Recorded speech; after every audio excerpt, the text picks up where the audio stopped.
Assalamualaikum warahmatullahi wabarakatuh. Salam sejahtera untuk kita semua. Selamat sore teman-teman. Ketemu lagi sama saya Herjunot Syaputra. Dan aku Lukman Nurja.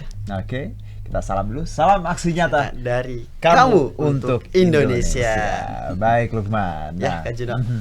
Kalau kita bicara mengenai sebentar, lancar puasa? Alhamdulillah. Alhamdulillah ya. Gimana kamu menghadapi puasa yang penuh banyak tantangan di hari-hari pertengahan ini? Karena di puasa keberapa nih kita ya? Sekian ya. Tapi yakin kamu puasa? Puasa dong. Nggak boleh nggak puasa. Puasa tuh wajib. Betul. Walaupun lagi sakit. Nggak apa-apa kalau sakit bisa. Kalau sakit bisa, boleh. Nanti kan bisa dibadalin. Benar sekali. Begitu. Jadi, apa tipsnya biar kuat puasa? Biar teman-teman. Tips kuat puasa, jangan lupa sahur. Nah itu aja. Aduh bagus banget. Aku suka tuh ya. Bener lah. Sahur. Kata lo bikin TikTok tuh kayak gini kan. Tips buat puasa. Ting adanya begitu. Iya benar. Lu belum bikin ya? Belum bikin. Dong. Nanti bakal next bikin ya. Tips-tips sahur. Tips-tips sahur, tips-tips puasa menjalankannya biar kuat. Oh begitu ya. Kuat. Kak Juno puasa nggak? Hey, lancang kau bertanya. Nggak, soalnya kemarin ngeliat lagi. Nggak ada, itu fitnah, hoax tuh. Baik man, kita nyapa dulu lagi dong. Oke. Sebelum mulai kita kasih tahu dulu Kak Juno, podcast kita tuh tayangnya di mana aja nih? Betul sekali, ada kurang lebih yang mana sama aja. Instagramnya Partai Perindo, TikTok, Facebook, Twitter @Partai Perindo, RCTI Plus, Okezone, Sindo News, anews.id, YouTube-nya Partai Perindo, dan juga website dari Partai Perindo. Terus kita juga bakal bagi-bagi e-voucher belanja nih, total Rp500.000. Ada 5 voucher, masing-masing senilai Rp100.000 Kak Juno, yang bakal dibagi-bagiin untuk 5 orang yang memberikan quotes pertanyaan terbaik di kolom komentar tentang podcast kali ini. Betul sekali. Nah, jadi kalian yang mau dapetin e-voucher belanja gratis, yuk dari sekarang ajukan pertanyaan tentang tema kita hari ini, yaitu Pemilu 2024 batal ditunda. Nah, oke. Kamu tahu kan apa yang terjadi 11 April kemarin? Yes. Apa tuh? Ada demo. Soal apa? Lukman kadang kalau kayak gitu-gitu apa tangan lu begini-begini ke gue? Enggak, ini agak semut. Ada semut. Ayo gue tanya soal apa? Soal ini apa namanya? Pemilu ditunda kan tuh. Terus itu tentang demonya ya? Ya benar sih, kurang lebih seperti itu. Lebih ya. Penolakan 3 periode segala macam. Periode. Tapi man, kita perlu tahu gini, anak muda tuh harus aware sama isu sosial, politik, karena kita itu tadi kekuatannya besar ya. Jadi kalau kita makin aware sama lingkungan dengan keadaan sekitar, kita juga bisa jadi agen perubahan nantinya. Karena kamu yakin gak sih bahwa nanti di masa depan kita akan menggantikan orang-orang pemimpin itu. Gimana kalau kita nggak aware sama lingkungan? Benar. Dan itu gunanya nggak perlu tahu banyak. Paling kita tahu kenapa ada isu ini, kenapa Pemilu 2024 ini jadi bahasan, kalau sampai ditunda apa buruknya. Dan itu kan nggak gampang karena harus undang-undang harus diamandemen segala macam kalaupun itu terjadi. Dan kalau kamu tahu kan, presiden itu periodenya cuma 2 kali. Itu kan udah diatur dari produk reformasi. Nah itu produk yang mahal banget ya. Jadi kalau sampai dirubah, berarti kita balik lagi kayak zaman dulu. Nah ini yang banyak dipertentangkan oleh teman-teman ya, aksi mahasiswa kemarin. Tapi yang aku sayangkan adalah tindakan anarkis ya, itu nggak boleh man. Benar. Kalian boleh, kita semua boleh berdemo, beraspirasi, ngasih pendapat, tapi dengan cara-cara yang baik. Ya, tapi yang ketika terbentur dengan tadi kekerasan, apalagi penganiayaan, itu udah nggak boleh. Jadi itu yang harus kita sadari sebagai anak muda. Benar. Nah, kalau bicara mengenai tadi tema kita terkait penundaan pemilu, kita udah kedatangan narasumber. Ini langsung aja kita sapa, ada Bang Yusuf Lakaseng. Assalamualaikum Bang Yusuf. Waalaikumsalam warahmatullahi wabarakatuh. Apa kabar Bang? Kayaknya puasanya mantep banget. Iya dong. Lapar sih Bang. Tapi nggak apa-apa. Apalagi udah jam makin naik siang gitu ya. Itu udah pada puncak perjuangan. Kalau Bang Yusuf puasa gitu ya, apa yang biasanya Bang Yusuf jalankan atau lakukan biar staminanya tetap terjaga seharian penuh? Minum atau makan apa?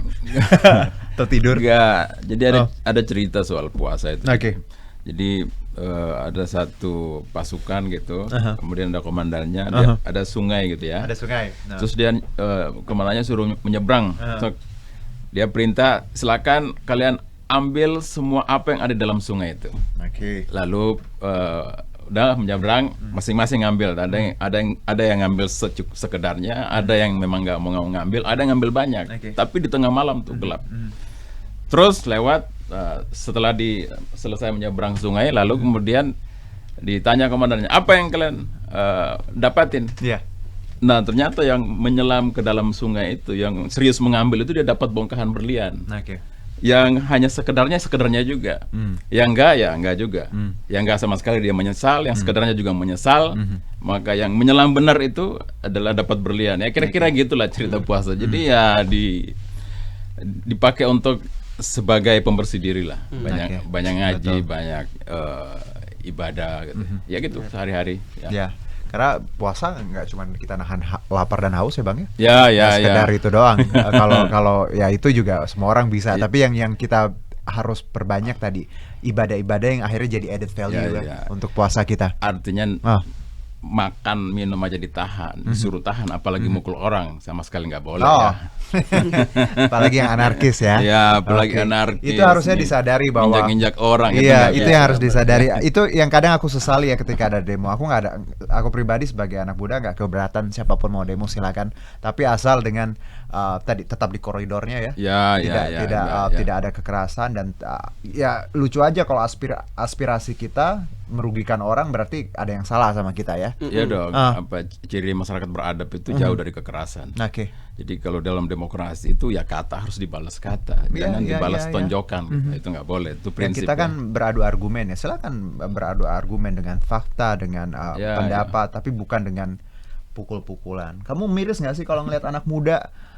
Ya tadi nggak bicara demo doang, kan ada sering tawuran, apa-apa tawuran, puasa. Sahur itu bukannya di rumah atau ngapain malah tawuran. Berantem. Apa yang kamu rasakan ketika ngeliat anak-anak muda yang seperti ini? Ya sedih aja gitu karena kan anak muda itu kan adalah kayak aset masa depan kan. Betul. Tapi di saat ini dia malah melakukan hal-hal yang negatif kayak tawuran, terus tindakan anarkis ya kan. Harusnya anak muda itu adalah kayak memberikan yang terbaik gitu karena kita sekarang tuh zamannya anak muda milenial sama Gen Z kan, dan memberikan contoh yang terbaik gitu. Ini malah kayak tindakan anarkis, tawuran kayak gitu. That's good man. Udah pinter sekarang. Iya kan karena sering di podcast aksi nyata. Dari Kamu Untuk Indonesia. Sama Kak Juno ya kan. Iya. Jadi mau nggak mau karena sering podcast mau nggak mau Lukman harus belajar gitu kan. Bahwa podcast nih bisa jadi media pembelajaran yang luar biasa sekarang. Iya. Karena kalau kita bicara podcast nih kan isinya pengalaman ya, teman-teman yang punya pengalaman dan kadang belajar dari pengalaman tuh luar biasa. Bukan hanya dari buku atau tontonan, dan podcast ini jadi media yang bisa buat kita tadi ya tukar pendapat. Nah, Bang Yusuf, dari ini ya. Dari Intel yang kami kumpulkan. Ini salah satu Intel. Walaupun dia pedagang cilok, sebenarnya dia ada Intel ya.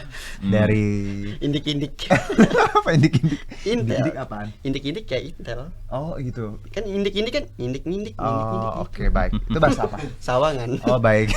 Jadi masih nggak tahu indik? Nggak tahu. Kejing kayak gitu. Kejing Ustaz. Oh. Ya, oke ya, I got it ya. Baik, Bang Yusuf ini ya dari Intel yang kami kumpulkan, termasuk Lukman ya. Bang Yusuf ini sudah aktif berpolitik sejak usia muda, muda. Aktif organisasi sejak SMA, terus semakin mengasah kemampuan berorganisasi dan berpolitik di bangku kuliah. Oke. Boleh cerita nggak dulu, kenalan dulu sama teman-teman kita, Bang Yusuf, backgroundnya seperti apa? Silakan. Ya, saya itu aktivis tulen ya dulu ya. Sampai saya pernah jadi ketua umum sebuah partai yang dulu sangat berani melawan Orde Baru. Zaman itu belum ada orang berani mendirikan partai. Tapi kita udah berani, ya kan. Dan saya sempat jadi ketua umumnya setelah Mas Budiman Sujatmiko ya, ketua umum PRD. Saya merasa sejak muda itu punya bakat atau talenta, daya kritis sudah ada ya, diberikan Tuhan. Ya kan? Dulu masih SMP, waktu zaman pemilu itu saya bahkan ingin masuk saya nggak suka Golkar saat itu ya, karena identik dengan partai kekuasaan dan saya lihat di kampung saya kan hidup di desa ya zaman sekolah dasar dulu, saya lihat kok ini aparat kalau udah mau pemilu maksa warga untuk milih ya partai-partai itu aja gitu ya, dan ya daya kritis kita sebagai anak muda muncul gitu kok politik kita begini gitu, mestinya kan orang bebas saja untuk menentukan pilihannya, bukan kebebasan itu adalah hak asasi manusia dan itu pemberian Tuhan ya. Jadi itu genuinnya begitu mestinya. Kira-kira gitu. Oke. Nah, kalau tadi dari sekolah, kuliah terus sudah punya tadi rasa kritis yang luar biasa ya, pengen ikut mengambil tadi peran segala macam. Siapa sih Bang Yusuf yang menginspirasi atau yang mendorong, atau memang diri sendiri, apa orang tua atau lingkungan yang membuat Bang Yusuf akhirnya ngeliat oke, saya harus buat perubahannya atau saya harus ikut juga andil dalam perubahan? Ya saya waktu itu ya karena punya daya kritis itu lalu tentu kita harus mencari referensi ya. Ya sekarang belum kayak sekarang seperti internet banyak ini. Tapi saya dapat satu buku Cokro Aminoto ya. Dan saya lihat ternyata saya baca gitu ternyata Cokro Aminoto itu adalah guru dari pendiri bahkan pemimpin Republik kita yang semua aliran itu ada muridnya. Ada Soekarno seorang nasionalis bahkan jadi presiden yang melegenda sampai saat ini. Ada Semaun yang PKI gitu ya.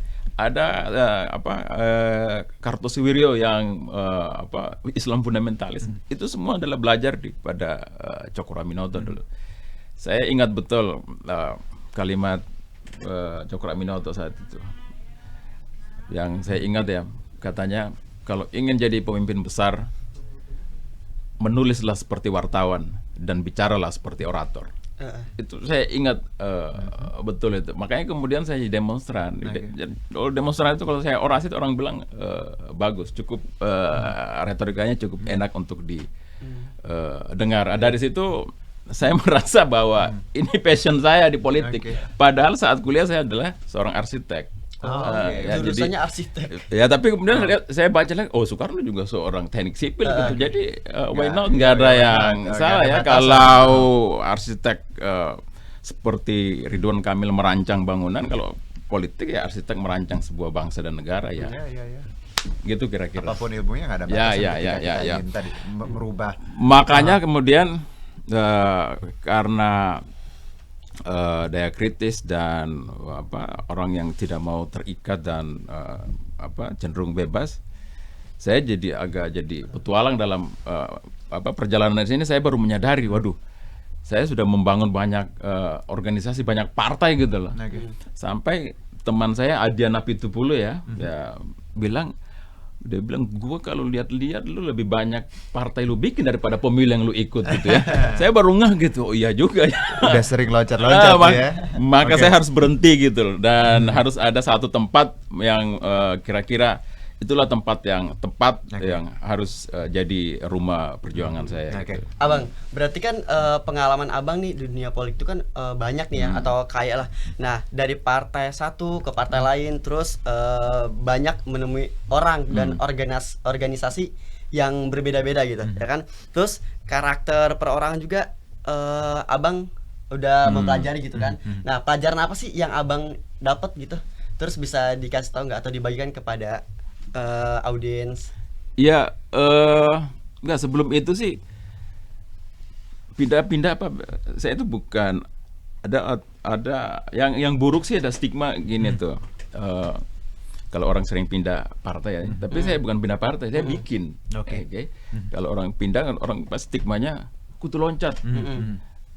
Tapi bagi saya gini, orang untuk menghindari bahaya ya dia harus loncat, ya kan. Orang untuk naik lebih tinggi dia juga harus loncat. Di politik itu yang nggak boleh bukan kutu loncat tapi kutu busuk. Oke. Oh iya Ya, benar. itu yang nggak boleh, ya kan, dimanapun tempat dia korup, ya kan, dimanapun tempat dia melakukan hal-hal yang tidak terpuja, itu nggak boleh, itu namanya kutu busuk, ya kan. Oh, kutu Jadi, busuk. ya, jadi kalau kutu loncat sih biasa, orang kalau menghindar bahaya kan harus loncat. Berarti ya way better Ya, being kan? kutu loncat Ya, daripada kutu ya busuk. itu kutu busuk yang nggak boleh. Nah, kalau saya sejarahnya, saya bukan loncat ke tempat yang mentang itu lebih bagus, saya pindah ke situ, enggak. Karena basic saya berpolitik itu idealisme, ya kan.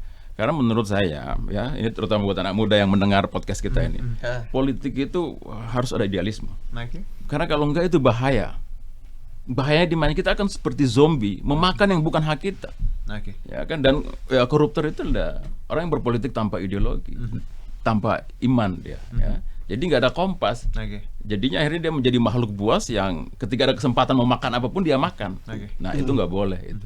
Nah, saya di politik punya idealisme. Selain gitu. idealisme, Bang Yusuf, apa yang membuat seorang politisi itu memang benar-benar seorang politisi? Mental seperti apa sih yang harus dimiliki?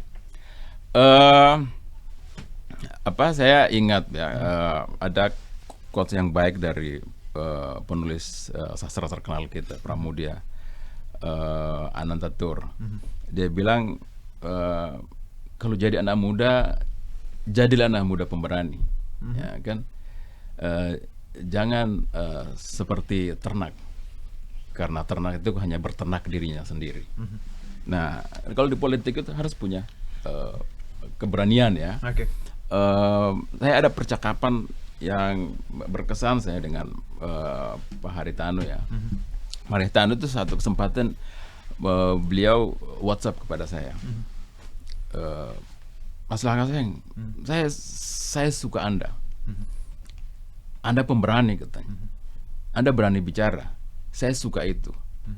Karena saya tidak suka orang ketika duduk di parlemen dia hanya diam. Okay. Nah, dan jadi jadi saya merasa bahwa Perindo ini adalah rumah yang baik untuk mengembangkan segala ide dan gagasan serta idealisme kita. Selain itu, apa yang membuat akhirnya Bang Yusuf tadi mau bergabung dengan Partai Perindo? Apa yang Bang Yusuf lihat dari soul-nya partai ini? Jadi yang menarik, ya, yang pertama saya menarik, ya. Yang menarik adalah sosok Pak Haritanu, ya. Bukan karena beliau ketua umum atau apa. Begini, Pak Haritanu itu adalah seorang pengusaha besar, ya kan. Tapi ya, yang menarik, pikiran ekonominya dia nggak setuju sama sekali kalau Indonesia ini menganut ekonomi pasar bebas. Ini kan kontradiktif gitu. Biasanya pengusaha ya dia mau negara nggak usah ikut-ikut intervensi dalam urusan pasar. Ya, pokoknya kami lah yang itu. Ya, nggak ada. Tapi Pak Haritanu itu menariknya, dia negara harus ikut campur, kata dia. Karena kenapa? Masih banyak pelaku ekonomi kita yang tingkat bawah. Itu harus diproteksi oleh negara biar derajatnya naik, nggak bisa diperlakukan sama. Itu yang ini. Makanya saya kalau Pak Haritanu bicara, dan kalau beliau bicara kan pasti selalu banyak bicara soal ekonomi. Saya suka, saya menyimak gitu. Saya seperti sedang menjadi mahasiswa yang mendapat sekian SKS ketika Pak Haritanu setiap bicara. Makanya ada kecocokan itu secara ide dan gagasan dalam urusan ekonomi. Kan sesungguhnya kan negara kita yang lain-lain itu oke lah diurus, tapi yang paling utama adalah ekonomi, ya. Kalau publiknya sejahtera, ya nggak akan ada kekerasan, pasti minim kekerasan gitu. Kan. Orang bilang bahwa Indonesia bahayanya masalah kita intoleransi, bukan. Masalah kita adalah soal kemiskinan, soal ketidakadilan. Kalau itu diberesin, yang lain-lain akan ngikut menjadi beres. Ya, kan karena orang kalau makmur, dia bisa sekolah. Kalau dia bisa sekolah, literasinya bagus. Ya kan, kalau perutnya kenyang, dia nggak mungkin mikir yang aneh-aneh. Ya kan, paling menyenangkan dirinya sendiri aja di rumah.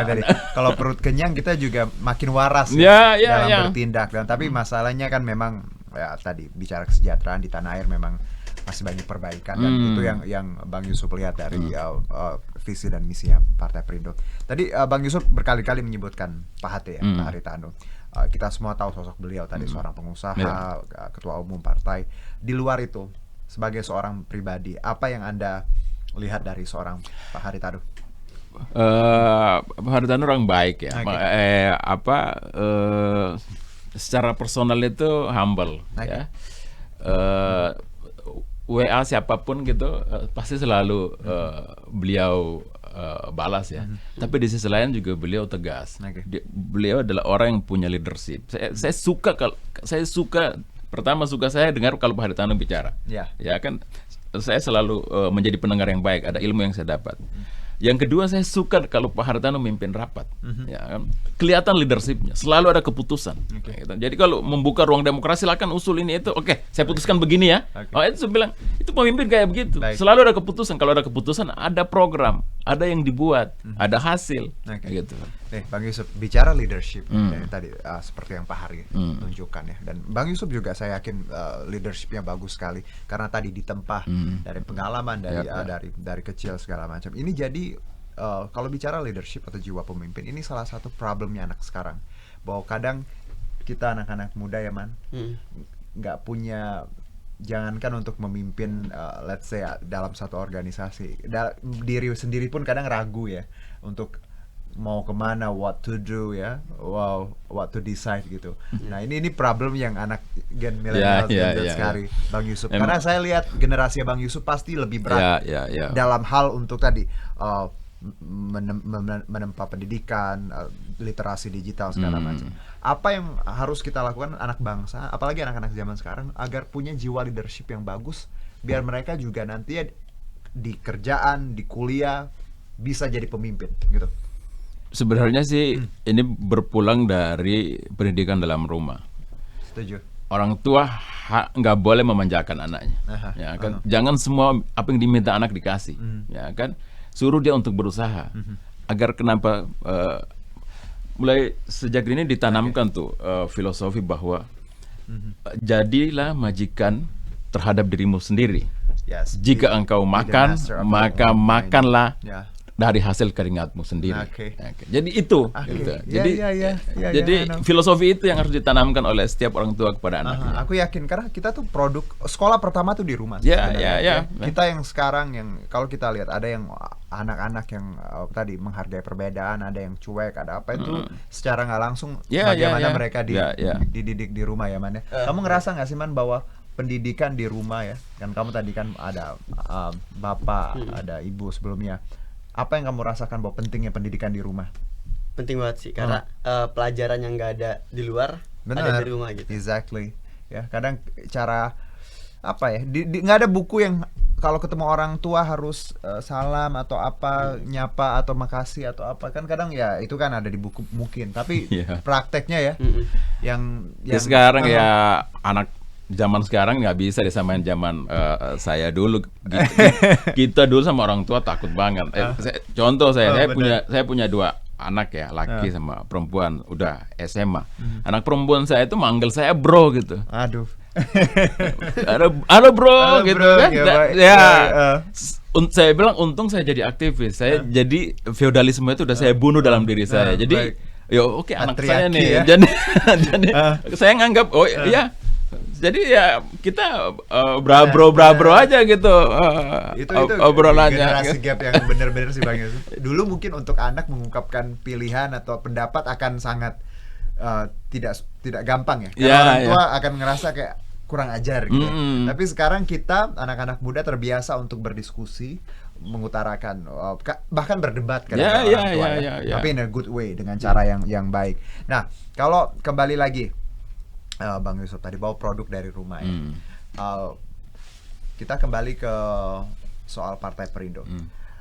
Ini partai baru ya, modern sekali dengan banyak sekali terobosan termasuk konvensi demokrasi ya, demokrasi dan juga konvensi rakyat. Kalau kita lihat ini kan sangat kekinian Bang Yusuf ya, millennials. Sebenarnya apa sih yang ingin dihadirkan Partai Perindo ini dengan membuat tadi konvensi rakyat dan juga semangat inklusivitasnya melalui e-demokrasi itu? Jadi yang perlu ditahu bahwa partai politik itu adalah sebuah organisasi dan organisasi itu alat perjuangan publik, ya kan? Kan organisasi macam-macam, ada Karang Taruna, ada organisasi pemuda. Nah, organisasi politik dalam bentuk partai politik itulah alat perjuangan masyarakat yang paling tinggi. Karena dia terlibat dalam perebutan kekuasaan, ikut dalam mengurusi negara. Nah, karena itu adalah perjuangan publik, maka dia nggak boleh eksklusif. Dia harus inklusif gitu loh. Betul. Harus menjadi milik semua orang. Ya. Nah, untuk itu partai harus membuka diri dong. Nah, Perindo ini bagusnya semua pengurusnya latar belakangnya macam-macam. Ada aktivis, ada pengusaha, ada wartawan, ada selebriti, macam-macam. Jadi yang berikutnya adalah dibuka akses. Nah, karena kita sudah sampai di masa di mana teknologi digital itu masif, maka harus beradaptasi. Kalau enggak ketinggalan zaman dong. Nah, demokrasi itu adalah bagian dari proses Perindo menghadapi disrupsi itu, ya kan? Kita mau siapapun bisa masuk ke partai ini. Konvensi rakyat itu kan dibuat agar mengundang siapapun untuk bisa jadi caleg di Perindo, asal dia warga negara Indonesia, sehat mental, nggak orangnya waras gitu ya, pendidikannya sesuai dengan syarat undang-undang minimal, dan punya gagasan, silakan. Ini dan jadi kita mau kasih tahu ke publik bahwa Perindo ini adalah sesungguhnya alat perjuangan kalian. Jawaban dari sekian lama, karena kalau kita bicara sistem kepartaian di tanah air kan memang tidak mengakomodir ya kadang ya. Orang-orang dari luar, dan juga tadi regenerasinya ya kadang itu aja. Padahal di luar sana banyak yang mungkin ingin terjun karena tadi terkait ya hal-hal biaya politik dan hal-hal yang mungkin sudah takut atau parno duluan ketika bicara politik. Udah dah, nggak mau deh. Akhirnya kalau kita lihat ini tadi demokrasi, konvensi rakyat dengan semangat inklusivitasnya ya, membuat siapapun Anda asal tadi capable dan mau berusaha dan mau berjuang bisa itu ya bergabung. Karena tadi itu partai politik kan alat perjuangan rakyat. Benar. Jangan dibuat eksklusif. Jangan dibuat seperti korporasi dimiliki sendiri. Nah, itu lagi satu kelebihannya Pak Hati. Walaupun beliau adalah seorang pemimpin korporasi yang besar, di kalangan teman-teman beliau dipanggil chief gitu ya. Tapi Partai Perindo dibuat sangat demokratis, sangat inklusif, siapapun bisa ikut nimbrung ya. Jadi menurut karena saya, itu ya soalnya Indonesia juga kan itu berbeda-beda tapi sama karena kita merayakan perbedaan. Jadi sekarang tuh bukan zamannya lagi mengotak-ngotakan Bang ya, bahwa kamu agamanya apa. Nah itu soal itu ada yang menarik. Orang bilang, Pak Perindo susah kan, Pak Hate double minority gitu kan, susah diterima. Saya membantah itu. Saya bantah itu dengan satu kalimat Gus Dur yang paling baik. Saya bilang kata Gus Dur ya, bukan kata saya. Siapapun yang berbuat baik, orang tidak akan tanya apa agamamu dan apa sukumu. Kan? Jadi kalau kita berbuat baik, ya orang ini, Perindo sudah membuktikan itu. Kita bagi gerobak, bagi modal kepada masyarakat bawah gitu kan. Orang apresiasi dan terlihat di survei itu makin trennya naik. Jadi saya bilang saya di rumah yang tepat sekarang. Jadi berhentilah ya sebelah kasih untuk pindah-pindah lagi. Survei kemarin memang juga bahkan beberapa partai lama ya. Parlemen juga kita masuk 3 besar kemarin. Jadi untuk layer itu. Oke, it's a good sign. Gini, ada juga yang melontarkan usulan nih agar pemilu 2024 dilaksanakan dengan e-voting. Sebagian politisi mendukung, sebagian lainnya mengatakan kita belum siap. Ini menarik nih. Enggak, sebenarnya kalau ada kemauan itu memang seharusnya kita udah sampai di situ. Karena e-voting itu lebih efisien, lebih cepat hasilnya. Nggak akan ada korban seperti pemilu kemarin. Petugas TPS itu sampai ada yang mati gara-gara 24 jam ya, di tengah tekanan stres. Dia harus terus menghitung suara. Kalau e-voting kan cepat gitu, mungkin 2 jam 3 jam pada siang itu juga langsung ketahuan hasilnya. Masalahnya adalah kita orang bilang belum punya infrastruktur internet. Yang itu karena negaranya belum mau, harus mau diinvestasikan 100 triliun aja, pasti semua orang Papua itu bisa pakai internet yang cepat. Masalahnya kita mau apa enggak? Harusnya kita udah nyampe di situ saat ini. Itu satu.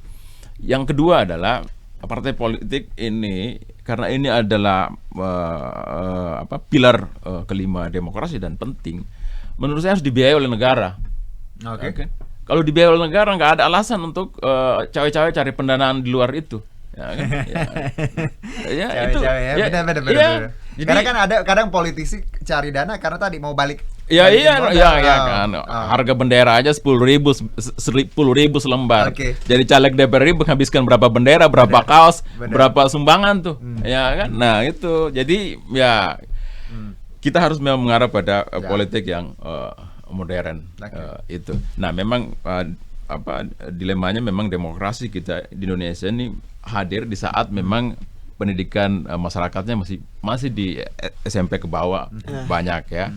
Jadi ya memang literasinya masih rendah. Yang kedua memang taraf kehidupan ekonominya masih rendah. Jadi kebebasan tiba di tengah masyarakat seperti itu pasti kadang-kadang memang ada letupan-letupan anarkisme seperti yang kita lihat pada demonstrasi kemarin yang menimpa Bang Ade Armando ya. Kita juga prihatin itu. Saya kenal Bang Ade Armando tidak mentolerir kekerasan itu. Ya, tapi juga harus sebagai tokoh publik, sebagai yang terdidik kita harus juga tahu bahwa masyarakat kita ini masih rendah literasinya, masih banyak yang miskin, maka bijaklah menggunakan jempol dan memilih kata gitu loh. Jangan tadi yang disebutkan Bang, bahwa kebebasan yang kita miliki ini memang luar biasa ya. Tapi kalau tidak diakomodir dengan tadi literasi, tadi bagaimana masyarakat kita yang kadang belum siap ya dengan hal-hal itu, akhirnya tadi letupan-letupan terjadi terkait juga tadi demo kemarin ya. Dan e-voting menurut saya ini juga satu gagasan yang baik, walaupun kita tadi belum siap, tapi harusnya kita juga menuju ke sana. Ya, harus menuju ke sana. Pelan-pelan karena infrastruktur. Even India saya baca udah e-voting, tapi mereka butuh waktu Bang. Jadi tidak yang 1 minggu, ada beberapa minggu. Karena ada tahapannya. Begitu memang. Jadi kita apple to apple aja. Misal India kan lebih besar dari kita. Kalau India bisa, kenapa kita tidak bisa? Mungkin itu perbandingannya. Kita contoh Amerika aja. Amerika penduduknya 300 juta lebih, kita 270. Mereka bisa, kita juga bisa karena gedung pencakar langit tertinggi sebagaimanapun di Amerika juga udah bisa kita bangun di Indonesia kan. Jadi teknologinya udah gampang untuk saling transfer gitu. Jadi nggak ada masalah lagi. Kita ke isu utama kita, Bang Yusuf. Tadi udah ngobrol panjang sekali. Belum kita bicara pemilu ditunda, tapi asik banget ini ilmunya untuk kita sama-sama pahami. Ini menarik bahwa ada isu pemilu ditunda dihembuskan oleh beberapa orang gitu ya, ingin memperpanjang masa jabatan presiden. Apapun itu semangatnya atau pendapatnya kita hargai, tapi ada hal-hal yang memang kalau kita punya pendapat sendiri ya nggak masalah. Kita tahu bahwa masa jabatan 2 periode adalah produk demokrasi. Sangat sayang kalau dicederai dengan kepentingan-kepentingan tertentu. Di satu sisi kita juga tidak segampang itu untuk menunda pemilu. Ada undang-undang dan itu ada amandemen nggak gampang. Nah, bagaimana Bang Yusuf melihat isu penundaan pemilu ini dari kacamata Bang Yusuf sendiri? Isu ini sejak awal dihembuskan, saya ingat betul ya oleh teman saya ya, Bahlil, menteri kita yang sekarang ini.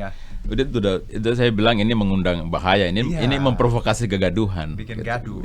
Karena pembatasan itu kan bukan abrakadabra gitu ya. Itu lahir dari proses revolusi sebenarnya pada 98 dan itu kami yang turun waktu itu ya. Kita kan pernah punya trauma kekuasaan yang tidak terbatas. Kan? Dan kekuasaan tidak terbatas pasti menyeleweng. Kan? Itu pasti itu. Karena kekuasaan itu memang cenderung korup, gitu. Makanya kenapa dia harus dibatasi. Jadi dari tidak terbatas dibatasi 2 periode. Kenapa 2 periode? Karena presiden di negara-negara demokrasi yang modern ya 2 periode. Itulah waktu yang cukup dianggap untuk seorang pemimpin bisa menjalankan semua janji-janji kampanyenya. Nah kalau itu dilabrak, itu namanya melabrak batas etis kesepakatan reformasi. Ya kan? Jadi karena kalau lu coba rubah itu jadi 3 periode, nanti pemimpin berikutnya dia akan 4 periode, lama-lama kembali lagi, nggak usah dibatasi lah kalau gitu. Yang penting masih bagus, kita tetap pakai. Orang kan lupa bahwa kekuasaan itu bisa merekayasa sebuah pertarungan politik. Kalau udah ada kekuasaan terus, nggak ada batas. Dalam pertarungan berikutnya dia akan rekayasa untuk gimana dia menang lagi. Kan begitu Orde Baru Soeharto gitu kan. Memang ada pemilu, tapi dia bisa rekayasa untuk bisa menang mutlak. Itu yang kita tolak. Jadi kalau lu menganggap ya Jono ya, kalau lu bisa jadi presiden, lu ada potongan jadi presiden gue lihat ya kan. Kalau lu menganggap nanti bisa jadi presiden, kinerjamu bagus, baik, maka jangan paksa untuk ya udah saya aja yang jadi presiden, kan bagus. Jangan, tapi itu jadiin legasi gitu. Ya kan warisan untuk jadi standar tinggi bagi pemerintahan berikutnya. Sehingga pemerintahan berikutnya karena yang lu warisin standarnya tinggi, dia juga pasti kinerjanya jauh lebih bagus. Itu yang harusnya dipikiran orang-orang ada di sekitar Pak Jokowi saat ini. Gua iya nggak bisa dong kan. Jadi emang dari 270 jutanya lu aja yang bisa bekerja baik untuk negara ini. Ya kan. Kalau ditunda ya kita Partai Perindo kapan dong kita masuk parlemen. Ya kan.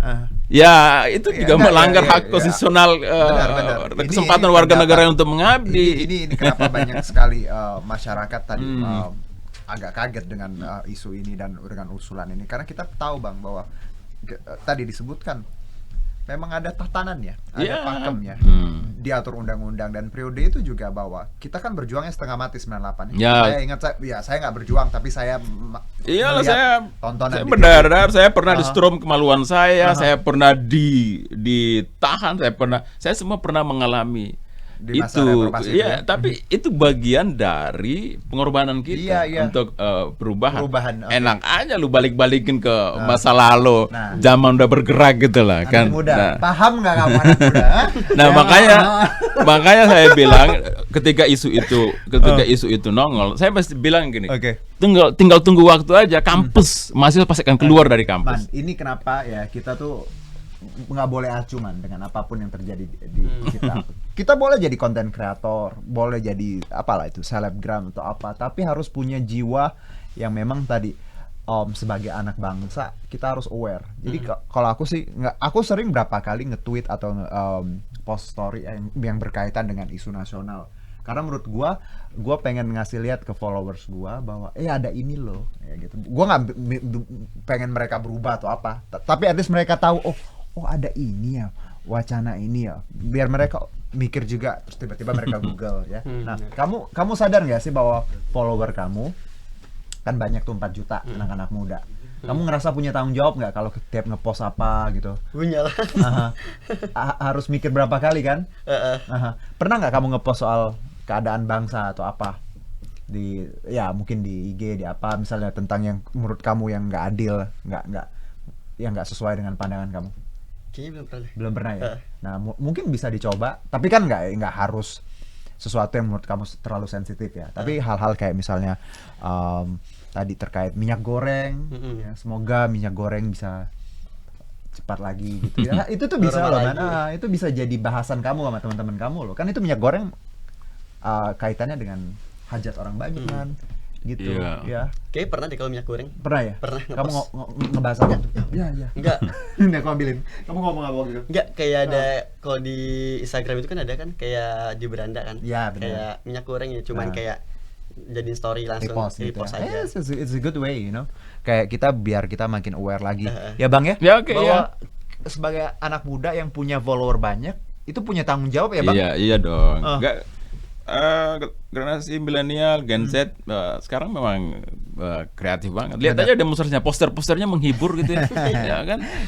Baik 3 ronde di mana daripada 3 periode gitu kan. Jadi itu kita bisa nikmati sebagai sebuah hiburan. Jadi ini menurut saya kontribusi Gen Z dan generasi milenial ini mereka menghibur dalam segala hal, termasuk dalam urusan politik. Hal yang seserius sekalipun mereka bikin jadi santai gitu. Ya, udah demonstrasi kan berhadapan dengan popper senapan, gas air mata. Tapi posternya ada yang lucu, yang demonstran pakai Rexona dong. Bahaya banget. Iya. Jadi fun lah ya. Oke, Bang. Nah, balik lagi ke isu penundaan pemilu. Kalau dari Pak Jokowi sendiri, kita tahu Pak Jokowi beberapa hari yang lalu juga sudah tegas ya, tidak ada penundaan pemilu. Semua dipersiapkan untuk 14 Februari ya, Valentine tuh, 2024. Bagaimana Anda melihat ketegasan seorang Jokowi? Ya, menurut saya itu pilihan yang harus diambil. Kalau enggak, demonstrasinya akan makin membesar. Bisa memakan Pak Jokowi sendiri demonstrasi itu. Makanya ya kan? Jadi memang kalau menurut aku memang Pak Jokowi harus tegas, harus ada statement yang saya sih menganggap yang buang isu tuh test the water juga. Kira-kira apa iseng-iseng berhadiah lah ya. Mau lihat dulu harapannya kira-kira kalau disambut positif jadi benar kita Bisa kumpul dia, benar partai benar. politik ini suruh undang-undang di amandemen karena aspirasi publik ke arah itu. Ternyata di luar dugaan Beda. malah melakukan perlawanan sengit. Jadi ya kata Pak Jokowi ya udahlah mau diapa lagi daripada saya lengser, mendingan kita tetap pemilu 2024 14 Gitu ya. Februari Oke. ya. Selamat semuanya, bangsa damai kembali. Ya menurut saya itu langkah yang bijak. Kita apresiasi itu sebagai presiden Pak Jokowi bisa membaca mendengar suara masyarakat dan bisa membaca tanda-tanda zaman bahwa situasi nggak baik. Kira-kira medannya becek lah untuk 3 periode untuk perpanjangan jadi stop itu. Ya. Oke. Tidak produktif sama sekali. Ya udah kita inilah ya ke jalan yang benar semua lagi. Ya. It's a good choice, ya. Karena tadi Pak Jokowi, saya yakin beliau tadi dengan segala prestasinya pasti mempertimbangkan banyak hal. Bahkan PDI pun dengan jelas ya Bang ya punya sikap. Jadi Ya, semoga iya, memang. ini udahlah batas kemarin ya. Batu sandungan terbesar itu di PDIP sebenarnya Iya, sebagai partai pengusung utama ya partainya Pak Jokowi itu yang paling getol menolak. Terus ya gimana bisa, kan harus melalui proses amandemen undang-undang. Baik. Kalau PDIP-nya nggak bisa, gimana itu bisa terjadi? Oke, Ditambah oleh partai lain, oleh Nasdem, oleh Gerindra, udahlah, kiamat lah, apes lah itu. Baik, ide-ide itu ya. Iya, nah itu Abang, ide nakal menurut saya. jadi itu ya. gini, menurut Abang, bagaimana seharusnya anak muda memandang polemik penundaan pemilu? Ya, anak muda perlu hal yang perlu diambil dari sini adalah bahwa jangan sekali-sekali melabrak konstitusi. Ya, Hmm. ya. Yang kedua adalah kekuasaan itu harus tahu kapan batas untuk berhenti. Karena jika tidak, dia akan dihentikan oleh rakyat. Ya, ya. Ya kan? Jadi ya itu yang paling penting itu harus selalu bisa bercermin, ya bisa membaca tanda-tanda zaman, bisa melihat respon publik. Kira-kira kalau sudah terlalu banyak demonstrasi, kritik, maka mawas dirilah. Gitu. Itu yang penting gitu kan.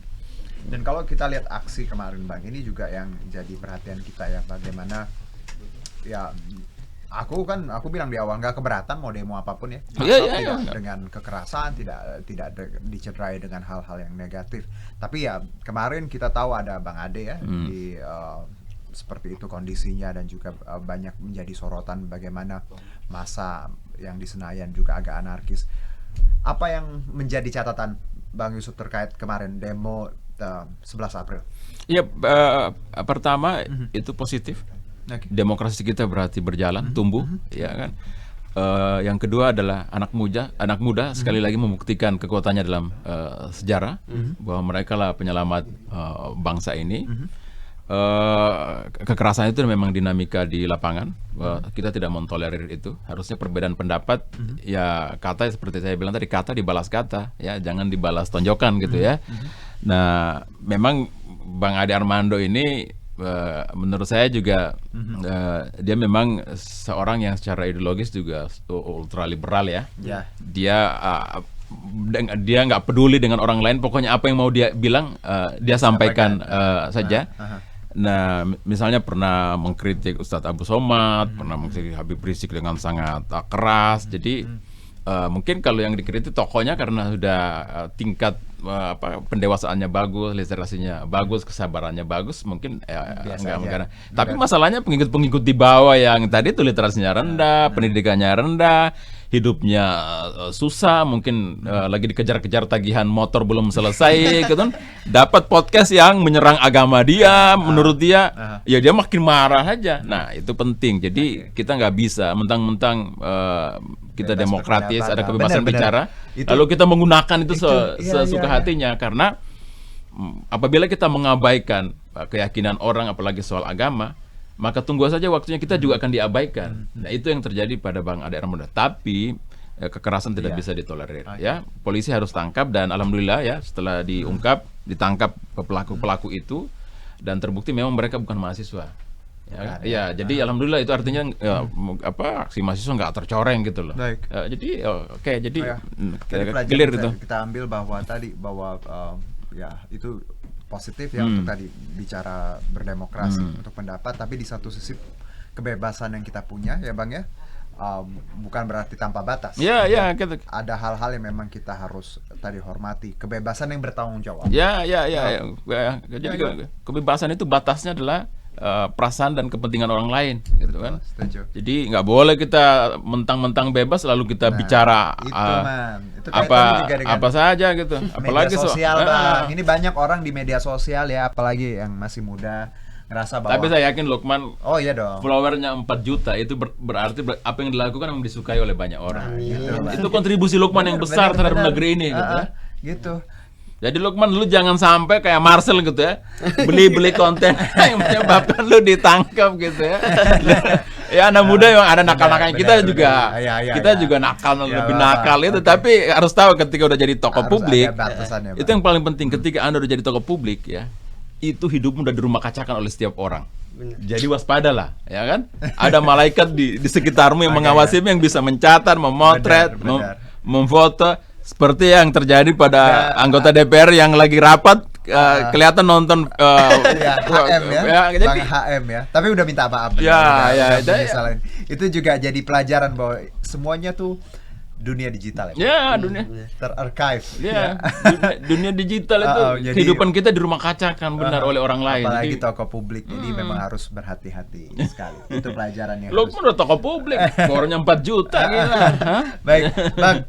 Kalau bicara Partai Perindo ya untuk persiapan 2024, sudah seperti apa kita menyongsong nanti? Ya pemilu? Kita alhamdulillah sangat siap ya. Saya bilang bahwa Partai Perindo ini punya semua syarat untuk bisa lolos ke Senayan. Ya, jadi nggak ada kekhawatiran, verifikasi sedang dikerjakan, semua lagi memenuhi syarat itu walaupun berat, tapi insya Allah kita bisa penuhi semua syarat itu. Ya. Yang kedua adalah kita membuka lewat konvensi rakyat ya, orang untuk terlibat menjadi caleg ya. Kemudian kita juga mulai diminati oleh banyak tokoh-tokoh ya untuk berkiprah di Perindo baik sebagai pengurus maupun sebagai caleg. Ya menurut saya 2024 masa depan Perindo jauh lebih cerah daripada 2019, insya Allah ya. Harus lebih baik. Ya, yakin gitu. Yakin. Ya. Baik. Nah, terakhir Bang Yusuf, ada nggak sih kayak pesan dari Abang untuk anak-anak muda milenial dan Gen Z yang mendengarkan podcast ini? Pesan-pesan. Jadi gini, anak muda kan biasanya ini ya nggak suka politik ya, jadi apolitis ya. Tapi perlu saya kasih tahu bahwa sejak zaman dahulu bahwa sejarah manusia itu adalah sejarah kekuasaan oleh sesamanya, ya kan? Jadi selagi ada pemerintah, ada yang diperintah, selagi ada yang berkuasa, ada yang dikuasai, maka saat itu maka kita harus mengerti dengan politik, ya kan? Lukman misalnya, followersnya 4 juta, itu nggak akan terjadi kalau kekuasaan sekarang ini adalah kekuasaan yang otoriter, ya kan? Nggak membolehkan medsos seperti di Korea Utara, ya kan? Nggak mungkin lu punya itu, ya kan? Karena kekuasaan sekarang kini etapa sejarah kita sampai pada peradaban demokratis, kekuasaannya nggak bisa menutup kebebasan orang untuk bermedsos, ya kan? Nah, ketika ada orang yang mau coba benih-benih otoritarianisme itu kembali, ya Lukman harus dan yang lainnya harus ikut melawan karena itu sudah mengancam kebebasanmu di media sosial nantinya ya. Jadi itu. Jadi itu kenapa kita harus aware dan ikut andil ya dalam perubahan. Nggak berpolitik itu nggak mesti lu jadi pengurus partai atau lu jadi caleg. Tapi yang penting adalah ketika kebebasan terancam, lu harus berdiri paling depan untuk menyuarakan melawannya. Karena itu syarat mutlak, ya kan? Lu nggak bisa melawan pejabat yang korup kalau nggak ada kebebasan. Lu nggak bisa mengkritik dia, langsung ditangkap pasti. Betul. Ya kan? Nah, itu pentingnya gitu. Negara demokratis yang dijamin kebebasan rakyat. Kita perlu sadar bahwa apapun yang kita punya sekarang kita dapat, yang kita bisa lakukan adalah tadi legacy dari orang-orang yang berjuang sebelum kita. Dan itu kenapa kita harus meneruskan estafet ini, karena ya tadi kalau kita nggak terus ada di posisi sekarang dan tidak bisa merawat yang kita punya, bisa balik lagi jadi bangsa yang salah gitu. Ya kita belajar dari Hong Kong ya. Hong Kong kan setelah diserahkan Inggris ke China, China kemudian coba mengontrol, mencoba demokrasinya di ini. Padahal udah ada sepakat bahwa mereka adalah bergabung satu negara tapi dua sistem. Ya, Ya, kan Cina dengan sistemnya yang satu partai gitu yang teokrasi otoriter gitu. Tapi dibiarkan Hong Kong tetap menjadi negara demokrasi dengan pemilu yang bebas. Itu coba mau dikengkangi oleh China. Siapa yang muncul? Anak muda yang belasan tahun, anak SMA itu berbaris di jalanan. Dia tinggalin gadgetnya, dia tinggalin dulu. Ininya medsos jadikan sebagai bahan untuk saling mengundang. Ya turun kita di sini, kita suarakan kebebasan karena ini soal masa depan kita. Jadi itu kuncinya. Jangan masa bodoh dengan politik. Ya. Kang Yusuf, terima kasih sekali atas obrolannya, nggak berasa udah hampir 1 jam. Dan semoga tadi literasi kita ya terhadap banyak hal anak-anak muda makin tinggi. Dan tidak hanya tadi anak muda tidak hanya punya semangat yang tinggi tapi juga punya kontribusi yang lebih lagi untuk bangsa dan negara di bidang apapun ya, Man. Di bidang apapun kalian tekunin, yang kita kerjakan apapun itu jadi paling baik, jadi yang paling punya inovasi dan akhirnya bisa jadi berkah untuk di sekitar. Baik, dan berkaitan dengan Partai Perindo, kampanye aksi nyata dari Kamu untuk Indonesia ini relate banget dengan movement yang dijalankan oleh Partai Perindo, yaitu produktif, solutif, modern, bersih, berintegritas, peduli, dan turun tangan untuk Indonesia sejahtera.